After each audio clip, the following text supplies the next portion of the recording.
국민에게 돈을 전하며 청탁했는지 검찰 관계자는 이 회장에 대한 수사가 유명로비 청탁과 함께 최시중 방송통신위원장의 정책 부좌역을 대통령은 내곡동 사저건축 계획에 대해 잘못된 점은 바로 잡고 보다 엄격하게 관리하겠습니다. 그것은 예견된 일이었다.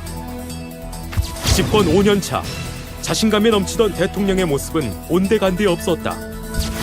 수많은 사람들에게 피해를 준 BBK는 누구의 회사인가? 1월 달에 BBK라는 회사를 설립을 하고 머리부터 발끝까지 비리로 점철된 전대미문의 정권. 비리로 비리를 돌려막는 이명박 정권. 그렇게 국정은 비리로 무너지고 있었다. 공정사회를 국정지표로 제시했습니다.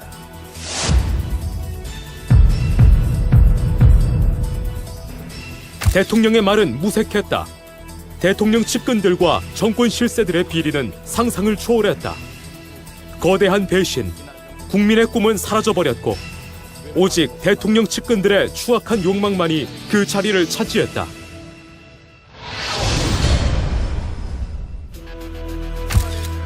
부동산 투기, 탈세, 국가예산 횡령, 불법 명의신탁 등 온갖 범죄 의혹이 있는 내곡동 사저 이전 계획.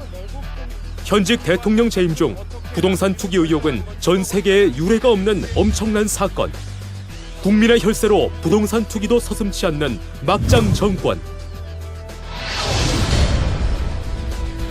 선관위 디도스 공격 관련자들이 조직적으로 사전 계획을 한 정황이 포착됐습니다. 누나를 흠모한 27세 구급 공무원의 돌발 행동이라니. 정권의 모든 수단이 동원되어 어이없는 핑계로 범죄의 흔적을 지우려 했으나 국민은 결코 이 엄청난 반역 행위를 용서치 않을 것이다.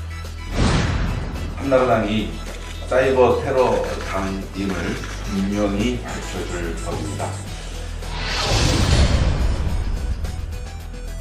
대통령의 친형 이상득 의원도 검찰 조사를 받게 됐습니다. 중요한 측근 비리 의혹의 핵심에는 당시 대통령의 친형인 이상득 의원이 있었다. 현금 8억 고액을 받은 혐의로 체포된 이상득 의원의 보좌관이 이상득 의원을 보고 금품을 건넸다고 3억 원을 추가로 받은 사실이 검찰이 수사하고 있습니다. 최시중 방송통신위원장의 무한 권력이 낳은 끝을 알 수 없는 무한 비리 사건. 양아들 정용욱의 검찰 소환 초읽기. 국민의 눈과 귀는 사건의 몸통과 또 비리의 끝이 어딘지에 대해 모아지고 있다. 최시중 위원장이 이 점에 대해서 이런 비리에 대해서 모를 리가 없고 관련이 없을 수가 없습니다. 저축은행 비리는 서민의 피땀 어린 돈으로 금감원, 국세청, 검찰, 여권 실세 등의 전방위 로비를 벌인 최악의 비리 사건. 대통령의 사촌, 처남과 동선은 물론 예외 없이 형님의 이름도 거론되었다.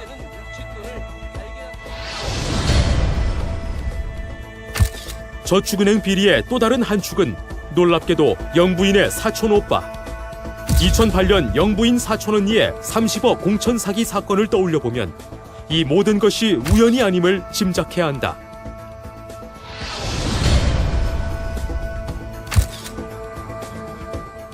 신재민, 이상득 의원, 이름 세 글자만 들어도 알만한 사람들이 총출동하는 SLS 이국철 회장 관련 비리 의혹.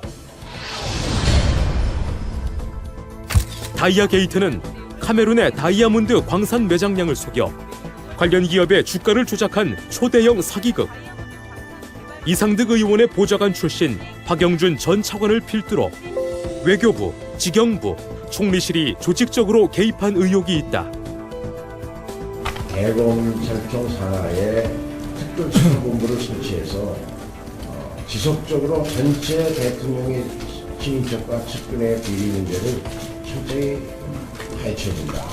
국회 안에도 대통령 측근비리 조사 특별위원회를 구성해서 이 권력적 비리를 100원, 3번 하고 또 공직비리 수사처와 같은 제도적인 재발 방지 대책을 마련해야 한다.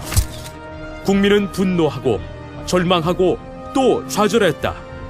이제 민주통합당은 민심을 받들어 지난 5년간의 온갖 비리의 실체와 배후를 지구 끝까지 쫓아가 역사와 국민의 심판대 위에 세울 것이다.